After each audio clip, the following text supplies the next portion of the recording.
الٹی پلٹی باتیں کریں، الٹے پلٹے سوال کریں، اس کے لیے بھی تو اخبار نویسوں کی جو انجمنیں ہیں انہیں اس قسم کے لوگوں کو تو کنٹرول کرنا چاہیے. تمام دنیا میں پتہ نہیں کتنے دن سے وہ آدمی لگا رہا، اور بھی ہاں ہر آدمی کا کو راہ چلتے پکڑ لینا، جی فلانی بات. جرنلزم کا اپنا طریقہ ہوتا ہے، ایک سنجیدہ طریقہ، ایک سنجیدہ وہ. دوسری بات میں نے آج وہاں بات کی، ہمارا خطہ جس بربادی میں پھنس گیا ہے، پتہ نہیں کیا ہوتا ہے. ٹرمپ صاحب کی دھمکی یا ٹرمپ صاحب کا الٹیمیٹم. ٹرمپ عام آدمی نہیں ہے، ایک قسم گلوب کا سب سے پاورفل آدمی ہے، مائٹی امریکنز. ان حالات میں پاکستان کو بھی اپنے آپ کو سنبھالنا ہوگا. موجودہ حکومت جس طریقے سے آئی، جس طریقے سے الیکشن ہوئے، میرے خیال میں وہ وقت گزر گیا کہ ہم ایک دوسرے کو وہ کریں کہ تم ذمہ وار تھے، میں ذمہ وار تھا، فلانا تھا، تم ذمہ وار تھا، میں ذمہ وار تھا. یہ وقت گزرا.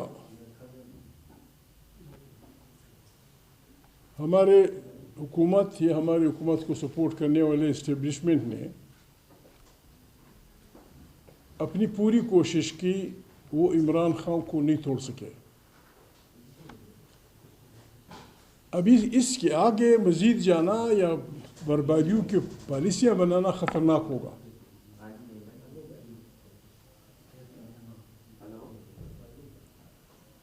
تحریک تحفظ آئین پاکستان، جس کا میں بھی کچھ ہوں، اور محترم علامہ صاحب اپوزیشن میں، وہ سینٹ میں، ہم ایک بات واضح کرنا چاہتے ہیں.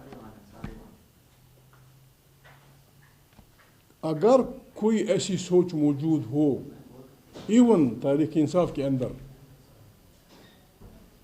کہ مائنس عمران خان کوئی چیز بنائی جائے، میں واضح طور پہ اعلان کرنا چاہتا ہوں، تحریک تحفظ آئین پاکستان اس کی مذمت بھی کرے گی اور مزاحمت بھی کرے گی. پیپلز پارٹی پیٹریاٹ بنا، مسلم لیگ کے دھڑے بنے، اس کا نتیجہ کیا ہوا؟ اب عقل سلیم کا تقاضا یہ ہے کہ تمام جمہوری پارٹیاں،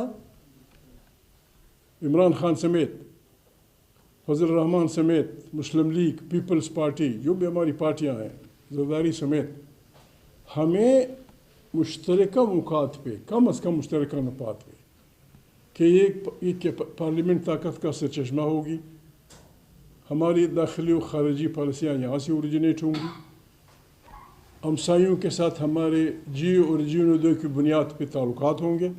اس قسم کے لاؤڈلی اسپیکنگ 3-4 نکات پہ ہم وہ کر دیں، اور پھر اکٹھا ہو کے اپنے اسٹیبلشمنٹ سے کہیں کہ ذرا اسپیس دو ہمیں.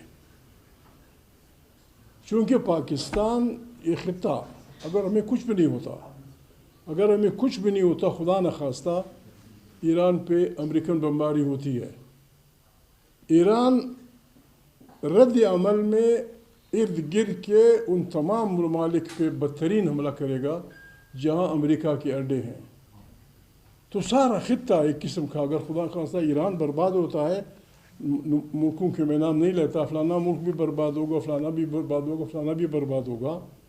ایسے حالات میں پاکستان اگر جنگ میں شامل بھی نہ ہو، اس زلزلے کو برداشت نہیں کر سکتا. اور اس کے بعد امریکیوں کا یا جو طاقتور لوگ ہیں ان کا کیا ارادے ہیں ان کے؟ اگر انہوں نے فیصلہ کیا کہ دنیا کی ری اسٹرکچرنگ کرنی ہے، ایسی تھیوریز آئی ہیں، ری اسٹرکچرنگ کرنی ہے، کردستان بنانا ہے، بلوچستان بنانا ہے، فلانا بنانا ہے، فلانا بنانا ہے. اس قسم کے زلزلوں کی تیاری کے لیے یہاں ایک نیشنل گورنمنٹ یا ایک نیشنل ایجنڈا ہمیں اپنانا ہوگا۔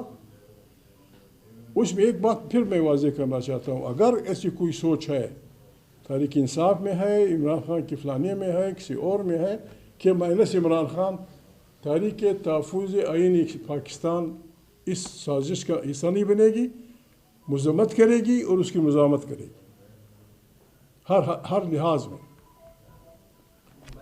میں کسی اخبار کے تراشے پڑھ رہا تھا 1941 میں جب جاپانی حملہ آور ہوئے تھے چین پہ، تو چینگ کائی شیک کی بیوی کا، ان کی بیوی کا خط ہے دنیا کے بچوں کے نام، پیارے بچوں، اچھا خط ہے۔ اس میں آخری ٹکڑا، اس خط کا عنوان یہ ہے کہ طاقتور اس دنیا میں کمزور کو جینے کا حق نہیں دیتے۔ آخری پیراگراف یوں ہے کہ پیارے بچوں، آپ تو اپنے ماں باپ کے پاس ہوں گے، آپ کہ ماں باپ زندہ ہوں گے، آپ خوش ہوں گے، آپ پتہ نہیں کیا ہوں گے، لیکن ہمارے ملک میں جاپان نے ہمارے 25,000 بچوں کو یتیم کیا ہے، جو ماں باپ اور اس کی پیار کے لیے ترس رہے ہیں۔ ہم نے یہ کرنا ہوگا، چونکہ کمزور کو جینے کا حق نہیں ہے، ہم نے اپنے آپ کو مضبوط کرنا ہوگا۔ اگر کہ چینگ کائی شیک کی بادشاہی کو، ان کی حکمرانی کو کمیونسٹ ریولوشن نے فارغ کر دیا ماؤ زے تونگ کی سربراہی میں، لیکن ان کی وہ بات چینیوں نے فالو کی۔ چین اب طاقتور ہے، جس طرح چینگ کائی شیک کی بیوی نے 1941-42 میں کہا اب طاقتور چین کو کوئی نہیں چڑھ سکتا۔ ہم نے بھی اس پاگلوں کی دنیا میں یہ سوچنا ہوگا کہ ہم اپنے آپ کو کس طرح طاقتور کر سکتے ہیں۔ ہماری طاقت اس میں ہے کہ یہاں قومی طور پہ ہم متفق ہوں، اور قومی طور پہ ہم اسی ایجنڈے پہ متفق ہو سکتے ہیں کہ پاکستان ایک جمہوری ملک ہو، طاقت کا چشمہ عوام ہوں، ساری خارجہ اور داخلی پالیسیاں یہاں سے ہیں، افواج پاکستان مضبوط ترین ہو ہماری، لیکن اپنے اپنے فریم میں یہ نپرا فلانا جو آپ کے خلاف قدغنیں لگائی گئی ہیں، ان سب کو اپنے اپنے فریم میں ہوتے ہوئے وقت سے پہلے ہمیں اس کی تیاری کرنی ہوگی۔ وقت ہمارے پاس بہت کم ہے۔ میں نے آج یہی کہا تھا کہ ٹھیک ہے مہنگائی ہے، جو کچھ ہے، لیکن بات یہ ہے کہ ہمارا خطہ جنگ کی لپیٹ میں ہے۔ We should be ready for the consequences. اور یہ بکھرا ہوا پاکستان، ایک دوسرے کو گالیاں دینے والا پاکستان یہ برداشت نہیں کر سکتا۔ یہاں اقتدار میں رہنے والوں نے یہی کیا ہے کہ لوگوں کو رشوتیں دی ہیں، اور پھر جن لوگوں نے ان کا ساتھ نہیں دیا ان کو نیب کے ذریعے سویلین مقدمات فوجیوں کے حوالے اور فلانا عجیب عجیب قسم کے قوانین، یہ بربادی کا راستہ ہے، یہ بربادی کا راستہ ہے۔ میں رسول مقبول صلی اللہ علیہ وسلم کے پاس نجران کے عیسائی آئے تھے مذاکرات کے لیے۔ عیسائیوں کے متعلق اسلام کی جو رائے ہے، قرآن کی جو رائے ہے، آپ کو پتہ ہے۔ ان نجران کے عیسائیوں سے مذاکرات کے دوران رسول مقبول صلی اللہ علیہ وسلم نے مسجد نبوی میں ان کو جگہ دی اور ایک کونا مختص کیا کہ وہاں اپنی عبادات کیا کریں۔ جب مذاکرات انہوں نے کیے اور اس نقطے پہ نہیں پہنچے تو قرآن کریم کی آیات ہے، رسول مقبول نے کہا کہ آئیں ہم ان نکات پہ متفق ہوں جو ہمارے مشترک ہو سکتی ہیں، خدا کو ماننا فلانا فلانا۔ قرآن کریم کی دوسری آیات ہے، پتہ نہیں ہم نے ایسا کیوں کر دیا ہے، ہمارے ہاں تو مذہب نعوذ باللہ کی شکل ایسی ہو گئی ہے کہ انسان کے خون کا پیاسا ہے، تو اگر میرے عقیدے کے متعلق نہیں تیرا قتل جائز، یہ پاگل پن ہے، یہ نہیں ہے۔ لا اکراہ فی الدین، آیت الکرسی کی آیات ہے، دین میں وہ نہیں، زور نہیں، اور مرضی ہر آدمی کی۔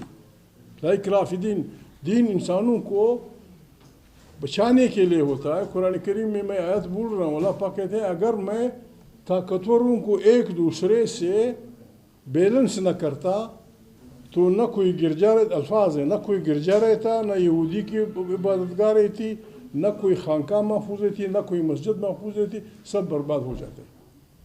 بس میں آپ سے یہ باتیں کرنے آیا تھا.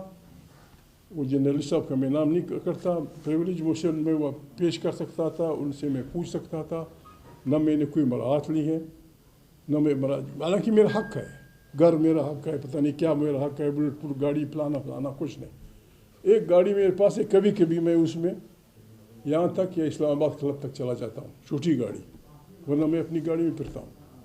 پیٹرول جب سے میں وہ بنا ہوں، شاید میں نے جو میرا استحقاق ہے اس کا ایک 8واں بھی میں نے استعمال نہیں کیا. یہ اس باتوں کے لیے میں آیا تھا. God bless you all. اچھا زید صاحب، آپ نے ابھی ذکر کیا ہے کہ مائنس عمران خان کی کسی سازش کا حصہ نہیں بنیں گے، آپ مزاحمت کریں گے. کیا ایسے کوئی آثار پائے گئے ہیں پی ٹی آئی میں کہ مائنس عمران ہونے جا رہے ہیں؟ نہیں، میں کوئی وہ نہیں ہوں، میں سیاسی کارکن ہوں، میں کوئی نجومی نہیں ہوں. چونکہ یہاں ریت رہی ہے لوگوں کو سنبھالنے کے لیے اس پارٹی میں گروپ بنا دو، اور انسان کمزور ہے کیا. ہاں بسم اللہ، آپ وزیر اعظم بن جائے، وہ فلانا بن جائے گا، عمران کی بات دیکھی جائے گی. یہ تجربہ بربادی کا باعث بنا ہے اس ملک میں. ہم نے ہر صورت میں اس کی مذمت بھی کرنی ہے، مزاحمت بھی کرنی ہے. عمران کے ساتھ ہمارا تعاون ایسے حالات میں ہوا ہے جب وہ تکلیف میں تھا. ہم نے اس عمران کی پارٹی کا اس وقت ساتھ نہیں دیا کہ ہم پھولوں کی سیج بجا رہے تھے، کوئی تھا نہیں. ہم نے عمران کے کو درستگی کا دعویٰ دیا ہے، الحاظ دیا ہے، اور انشاءاللہ یہ اس وقت تک رہے گا میرا اور علامہ دونوں کا، جب تک وہ باعزت وہاں سے بری ہو کے آتا ہے. جب وہ بری آتا ہے وہ جانے، ان کی اپنی پارٹی جانے. بہرحال اس وقت تک میں اور علامہ، اور پھر میں اور علامہ دونوں نے بار بار کہا ہے کہ دوسروں کے بچے ہم یوں استعمال نہیں کرتے ہیں جس طرح وہ ملنگ، وہ کیا انگوروں پہ جو ڈالتا ہے چیبو آتی ہے، ہم اس کو اسپیلنی کہتے ہیں. آپ کیا کہتے ہیں؟ ہم اسپیلنی کہتے ہیں. وہ جو ملنگ ڈالتا ہے انگوروں پہ ایک چیز، اس کو ہم اسپیلنی کہتے ہیں. دوسروں کے بچے ہمارے لیے اسپیلنی کی طرح نہیں ہے کہ ہم انہیں گلیوں میں لوگوں سے مروائیں. نہیں، اگر کوئی اور یہ شوق پورا کرنا چاہتا ہے، میں اور علامہ اس قسم کی احتجاجوں کا نہ حصہ تھے، نہ اس کا حصہ ہم بنیں گے. اچھا، یہ اس سے قبل ماضی میں -1 چلتا رہا ہے. میاں محمد نواز شریف کے حوالے سے بھی شہباز شریف کو ماضی میں آفرز ہوتی رہی ہیں کہ اس کے مقابلے میں -1 ہو جائے. بے نظیر کے بارے میں کیا جاتا رہا، اور عمران خان کے بارے میں بھی نظر آ رہا ہے، اور آثار بھی ایسے لگ رہے ہیں کہ کہیں نہ کہیں ایسی خواہشیں ہیں کہ عمران خان کو خاموش کروا دیا جائے اور متبادل کوئی بھی آگے بڑھے. جو بھی یہ سوچ رہا ہے وہ یہ سوچ پاکستان کی بربادی کی سوچ ہے. کوئی کسی کو اچھا لگے یا کسی کو برا لگے. عمران خان پچھلی ساری صدی میں، اگر میں بڑھا دوں صدیوں میں، پختونخوا وطن میں کسی بھی تاریخ کو، کسی بھی فرد کو، کسی بھی پارٹی کو، کسی بھی انسان کو وہ سپورٹ نہیں ملی جو عمران خان کو مل رہی ہے.